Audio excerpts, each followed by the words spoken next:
Yeah, thank you. Our next presenter, Cameron Armstrong, is a Houston-based author and architect, known for collaborations with artists in a wide range of publications, and his explorations of new building materials, techniques, and typologies. After a childhood spent in Canada and Great Britain, he earned degrees from Yale University and Oberlin College before relocating to Texas in 1983. His involvement with commercial properties during the 80s and 90s led to some of the most significant transactions of the period. His architectural apprenticeship included supervision of multi-unit housing and high-rise office buildings. Cameron, this evening, will be talking about obsession as the driving principle behind the human mentality of history. He will be drawing in line and starts from the classic monuments that represent values and ideas of statehood, usually imposed from above. Then he'll continue presenting about his involvement in site works, one of the main inspirations for the symposium, in order to create a new monumental landscape, one that is built on obsessions of small ground-up communities with historical sites that represent these communities. For example, Project Hill houses, but many others too. Marking interest in finding and preserving black cemeteries in Houston and Galveston, Cameron will touch on the foundational work of explorationists in France and lay out a new mapping of the city through wayfinding maps like Uber and Google that transcends mentality and turns all of us into haunters of the city. Please welcome Cameron Armstrong.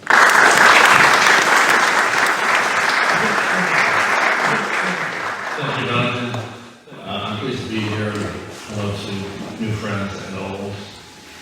It's terrible to follow Stephen Fox, especially when he's got all the slides. As you can see, he covered the waterfront on this kind of monumentality. As you can see, the power of the Lone Star asbestos, the prominence of the spike, the huge personalities, the axiality, and the fact that so much of it, for some reason, is white. And he also said a few things about this. It's quite extraordinary that the first really, truly large and important city hall of Houston, Market Square, lasted only 45 years. If you can't make a business case for a building in Houston, you can't make a case at all. And they have to go. Same thing with Shamrock. 38 years is unbelievable, especially considering that that was a project not just of Glenn McCarthy, but of an entire apparatus of lending, insurance, and contracting, muscle, all of that. You just have to go though. And we see this constantly today.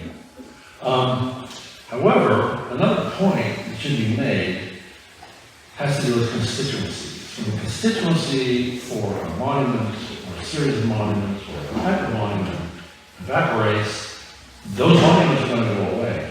You're looking at some Confederate monuments that were removed in the last couple of years. These three on the top and right are in Houston. On the left is Dick Dowling, and on the upper right is Dick Dowling. This was a monument that a college student attended blow up in 2017. Eventually, they just hauled away. And at the bottom is the spirit of the Confederacy in Heritage Park, that, as you can see, was also hauled away. On the left, I could not resist Christopher Columbus in Baltimore just before he was sent into the harbor. All this is pretty remarkable. The failure of the constituency for these Confederate monuments is important and interesting in its own right. What's also interesting is transformation of constituencies to someone else. So there was a dispute with regard to the ultimate location of the spirit of the Confederacy, having to do with what it meant and who should be responsible for it.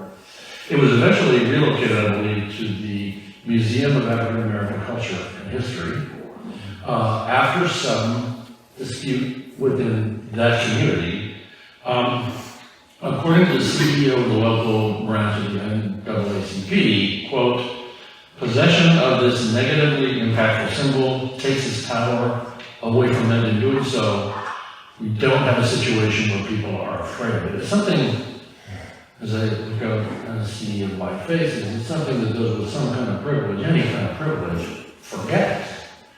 Is that in the hearts of some people who are not included, such monuments are literally frightened. And I'll be getting into that a little bit. But you're also looking at the failure of an entire type of monument, possibly because of the association of statuary, depiction, representation with those ideologies. Okay, they go away. Well, what's left? We saw a crisis beginning in the early 1990s in Houston, I believe having to do with the economic disaster that we all underwent, and the legitimacy conferred by traditional form, traditional statuary, traditional quasi-classical architecture evaporated, and there was not much left to replace it. We saw modernism come in. We also saw a different approach to monuments. So this is a monument by the art guys, Jack Massing and Michael Galbraith. It actually took place in 2013. And it's been described as a celebration of a highway. It's really more like the acknowledgement and assertion of that highway as a monument, is my contention. And it's done through the performance of a kind of worship of a monument, which is ultimately one of the things that we do with monuments. Those guys, and I drove them for an entire circuit, just one, went around Loop 610 for 24 hours, over and over. I can't remember how many times they went. They went 12 hours clockwise and 12 hours.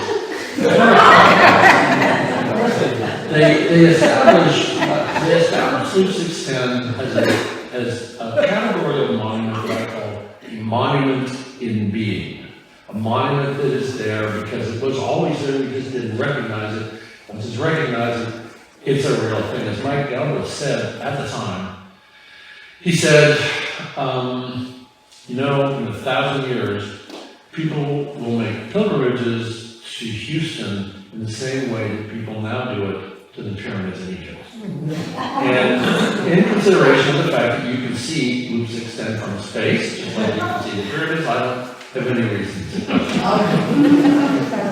So one of the things that was happening in the 1990s, spontaneously and formally, but with a lot of energy, were the creation of a number of these monuments in being. On the left, the three slides there, you can see on the upper left, this is the street view of Nosalo in downtown Houston. It's 314 Main Street. Jim Pearl discovered in about 1992-3, a complete, intact, undisturbed storage facility for a major retail company, which they apparently just forgot about, including banks and banks of shelves of shoes that you, in 1949, could have just put on and been quite fashionable. He turned that into a bar performance space without getting rid of all that stuff. And so here's the bar downstairs with, you can see here these guys are playing chess in the spirit of Duchamp, frankly, they really were. It was a self-conscious sort of gesture. It became and remains a center for artistic interest. Artists go there and hang out. Bob Gallup and Jim Burr play every Tuesday night. Now this over here on the right is another monument in being, a set of warehouses that were commandeered by artists including Rick Lowe, Nestor Topsy, Dean Ruck, and others, and turned into an art studio and performance complex that was lived in the back. And eventually, Nestor took it over and added a big, I guess you could call this advertising or something. It was a really beautiful thing. In tune with the spirit of the time, there was no building permit. Well, we laugh now, but it matters. The city was very friendly, and they would come out and say, no, Nestor, you need to do this and do that, and they guided him all the way through. So these monuments in being are a hallmark, I think, of the emergence of a second wave of monumentality here in Houston. This is what happened. Therefore, you can see Serpent right there, Abdel Hernandez, Terrell James. This is Walter Hobbs and Caroline Huber. There's a lot of interest in this stuff going forward. I curated a show called Sightworks in 2000 in connection with the International Sculpture Conference. We had 17 artists, 3 venues. We had a forum that was eventually published in Sculpture Magazine. We had just all sorts of historical review exhibition. And this is the tour that Nestor drove the bus on. It was quite extraordinary. We thought, when I gave him $1,200 from our fundraising to do something, I didn't expect him to buy me tires. That's what they did. And that's where they went. And what they did was they went from site work to site work to site work, including the Orange Show, including row houses and such. This is a sculpture by Mark Monroe that was built on the site, right across the street from row houses, sort of the row to the right of the picture, and consists of pieces and fragments of houses that were falling apart in the neighborhood. This was a period that was just after the crack epidemic had ebbed, 2000. It was very bad in 1990, but it really got a little bit better a little later. But he knew what the price of a bag of cocaine was, based on the people who were bringing in pieces out of which to make the monument. It was quite an extraordinary experience. And here's Notes Row with Nestor and Jim. I should say this. These 2 pictures are... The camp. Yeah, that's the Contemporary Art Museum. That is the show No Zoning, curated by Toby Camps in 2009, which basically reprised the earlier site works with fewer artists and fewer sites, but it was sort of a much more polished thing. This is a sculpture, I'm going to this name again, by Dan Howell and Dean Ruck. Dan and Dean, literally, as you can imagine, just think of it virtually, this is the heart of an old house. And they extracted the heart of that old house and put it in the museum. Again, it's another museum being, rather, a monument being. I'll have to do Whatever happened to that, Which that, I honestly have no idea. Now, it's not just artists that make, create, or identify, or assert monuments in being. This is, on the left, the Old Sixth Ward, and also over here. We were talking about obsession. The residents of the neighborhood formed a homeowners association, which very jealously has guarded the historical integrity of the neighborhood in terms of preservation for I don't know how long, decades now. They're very difficult to deal with. They are completely obsessive. They are extremely hostile to anybody that doesn't want exactly what they want. On the upper right was what they were protecting against, and makes the whole thing transparent, frankly. They have the right to be obsessional about this. This is what happens to a neighborhood that is not protected in that way. It doesn't have to help from the city and others to keep things straight. So this is a little house going down my street in the old West End about 20 years ago. So, of course, row houses. Row houses started in 1994, and the people who actually were involved should be mentioned. Rick Lowe, of course, James Edison, Bert Long, Jesse Locke, Floyd Newsom, Bert Samples, and George Smith. 1, 2, 3, 4, 5, 6, 7 black artists who saw this. I believe they saw this as what I'm calling a monument in being. It was intended to be an intervention in the neighborhood, which was suffering greatly at that time from the drug epidemic and other problems. And they decided that they would start an art exhibition and and social collector, a social sculpture. They would create programs for unwed mothers to learn how to take care of their babies, also orphans, I have to say. They would create educational programs for neighborhood kids, and in more than 30 rounds, is what it's called, they have brought in artists from around the country to occupy and install artwork in these little cottages. And it's been enormously successful, I have to say. It really has been. So that's another site work, another monument in being. Now, right across the street, or just about across the street from row houses, to the right over here, you can see that's the Eldorado Ballroom.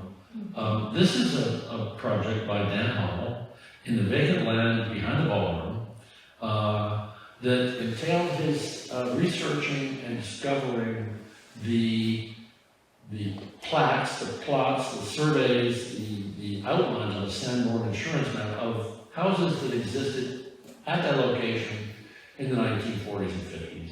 And what he did, as you can see here, see those little blocks underneath there, he essentially replicated the original foundations of those buildings. It was a kind of a ghostly presence of the lives that had been there.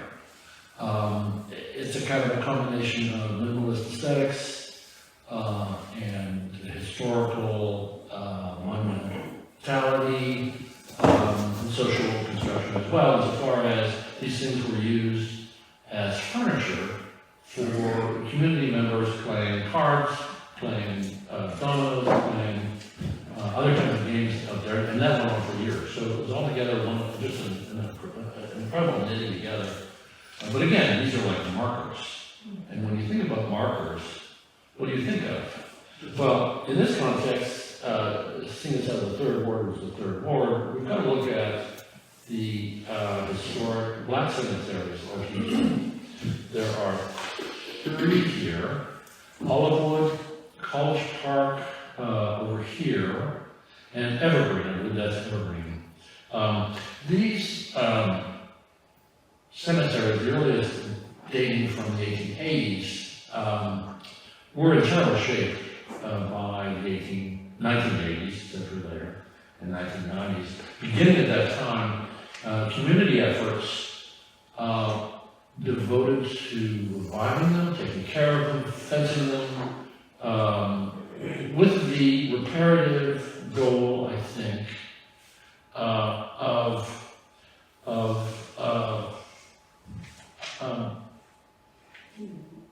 sort of conveying to the long dead residents of these places some degree of dignity that had been robbed from them.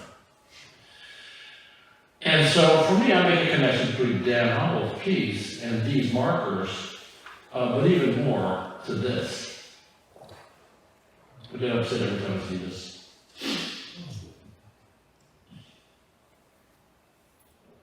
This is the site of the Sugar Land 95. I don't know if you've heard of that.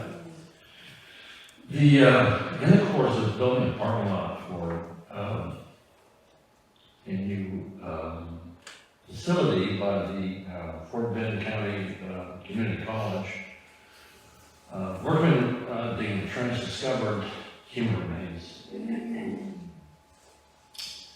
And it got worse. There are 95 there. They're now sort of, it's a little cleaned up. I don't think the bodies are there anymore. But as an example of the excess energy that comes between what exists practically and what exists in reality, the obsessional character, there was literally an explosion of interest in this by politicians, church people, educators, community activists. And although you would think that this would be resolved pretty quickly, and it in some senses has been, because this has been cleaned, the bodies have been dug up, and they're trying to find relatives. And they're planning, I can blow this up a little bit, memorial space that's going to be located in this fenced area here. This is the narrative path, I call it. Interesting. But it turns out that it was discovered while this was being undertaken that the convict labor system under which, according to some, black men were arrested for the sake of providing slave labor to plantations in that part of the world after slavery. This is not the only one. And some of them are as Dr. Large. And who knows what they died of? So there's a lot of research going on. But beyond that, since 2019, as you can see here, this is in Florida, this is some kind of apartment complex where people have identified the likely locations of bodies. And you can see from the, that's from my phone, you can see the kind of search you can get, just how much is going on with this. It's quite extraordinary.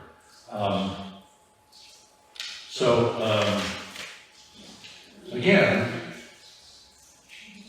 a cemetery properly is a field of monuments, right? What if it's not there? Well, then it's potentially a monument in being. You are walking on grave sites. This is haunted. Mm-hmm. And not to jump too far ahead, but looking at Houston, there's an awful lot under the dirt. It's everywhere. Valentin asked me, like, what do you think the most haunted place in Houston is? My answer was, I think the most haunted place in Houston is the ground under your feet, because that's where the bones are. You know? So anyway, moving on. Got it. So, talking about that excess, the excess between what's practically needed and where we go to do what we need to do is exemplified in the, and I have to say, I think this is a wonderful project. The earthen hills that have been humped up over Memorial Drive and the beautiful tunnels. There were cheaper ways to do this. There were easier ways, quicker ways. But, we buried nature, right? It's got to come out. Whatever, the old rule, it's been known for 100 years now, 110 years, that if you repress it, it's going to come at you. And you probably won't recognize it when it comes. But that's what we're looking at there. And on the right, moving Dick Dowling might have been easy, might have been quick, might have been secret, might have been low-key, but no, it's a media storm. It was a big deal, and you can see there are all sorts of observers coming in to see that happen. It reminds me of the dreamscape that Aldo Rossi used to talk about in the late 70s and early 80s, the place where the scale of a church building, say here, and the scale of a beach cabana or a coffee pot are pretty much the same, because scale doesn't matter. It's your 4-year-old mind remembering what it values and what it knows about. And in a way, in Houston, what's underneath the ground. And so that leads me to the people that were most interested in creating the situation with their agenda that would take you beyond ordinary experience of a city, the idea of inhabiting that special zone, that zone of exception, that would enable you to get past the society of the spectacle, the society of distracting you with advertising, distracting you with football games, distracting you with all these things, to make a map, either on paper or in your mind, that links together critical experiences, one after another after another one. So at the end of the day, the monument is your recollection. It's an ephemeral thing, but now the question is, how can a monument, an ephemeral monument that you have created in your mind, and remember as a series of motions and movements that yield to an experience or revelation of the truth, and how can that be a monument if it's not social? Well, let me just skip through this real quick. This is, that was in 1968. This is, or it ended in 1968, whatever. This is a card game that you can play on your phone called derive, which is the French word for drift, that those guys used to use. And you take a card and you follow the instructions. Walk a few blocks, go to a church, go to the service that's there. Start off with the sun on your right, keep going until your current location is out of sight, things like that. All those things are observed. They're not actually of the kind that one would prefer, where you go to a street corner and you've taken a drug or something, and you see something very interesting, and you go over there, and then you do something over there. I mean, there's different ways to look at this. But we do it now. We do it now by using a wayfinding application on our phone, giving us choices of places to go, and using Uber or Lyft to go one way or the other. And none of them agree with this particular route that the wayfinder gave you. So when you make a choice, it's tough. I guess I could ask again, but they give you a choice. And by that choice, you choose the succession of experiences you're going to have, and therefore the content of the monument that you're going to make in your life that will yield your new perspective on things. Now, to sum up, this is the master and commander here deciding that you're going to like this building and you're going to respect that man. But this is a socially produced, entrepreneurial site work by many people. And then over here, we have the individual making a path by way of wayfinding and various obsessions that are uncovered in the process to a particular place, and then maybe returning to the beginning. Now, the difference between these two and this is that the medium that they use, the media they use to accomplish their goals, in this case the social media, and with the city's help, in this case money and power. In this case, the medium is not an object or a formal process that's legal. The medium is the performance of the drift. Constant, and the point is that we are performing the monument of the city by our constant practice of drifting. It's the practice of drifting, and that's the highway right there. When we go around the loop, that's what we're doing. That's the point. I put this here as a cautionary thing. This is an interesting thing. We could look to a stochastic distribution of outcomes.